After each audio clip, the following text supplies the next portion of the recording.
Nous restons sur notre lancée concernant les conseils à donner aux journalistes et aux chargés de communication. Après le système de référence, nous allons parler d'un autre point très important aujourd'hui, les représentations, c'est-à-dire l'image qu'on a de nous-mêmes en tant qu'émetteurs et de notre récepteur, l'interlocuteur. À cet effet, 4 postures sont possibles pour un émetteur.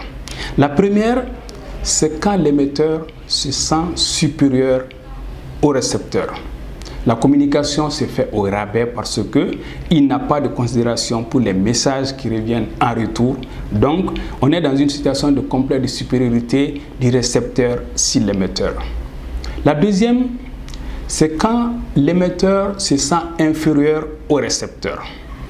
Ou parce qu'il dépend de lui, ou parce qu'il a peur de lui, ou parce qu'il l'admire. Dans tous les cas, la communication est mauvaise parce que tout simplement les messages sont traités mais dans une situation de complète d'infériorité du récepteur qui, pour des raisons que nous avons déjà évoquées, a peur déjà du récepteur et ne traite pas ces messages avec le maximum de sérieux. La troisième posture, c'est quand l'émetteur a une opinion négative et de lui-même et du récepteur.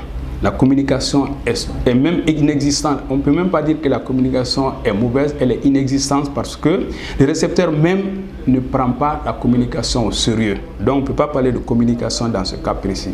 Enfin, il y a la quatrième et dernière posture où le récepteur a de la considération pour lui-même et pour les récepteurs. On est dans une communication dynamique, enrichissante et avantageuse, mutuellement avantageuse comme on le dit, pour et lui et pour le récepteur.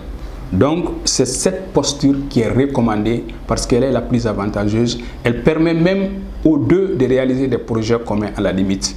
C'est cette posture qu'on recommande à un individu de façon générale dans une communication interpersonnelle, mais particulièrement aux responsables de communication, aux journalistes, qui ont pour interlocuteurs pour les premiers les clients ou les prospects, c'est-à-dire leur raison de vivre.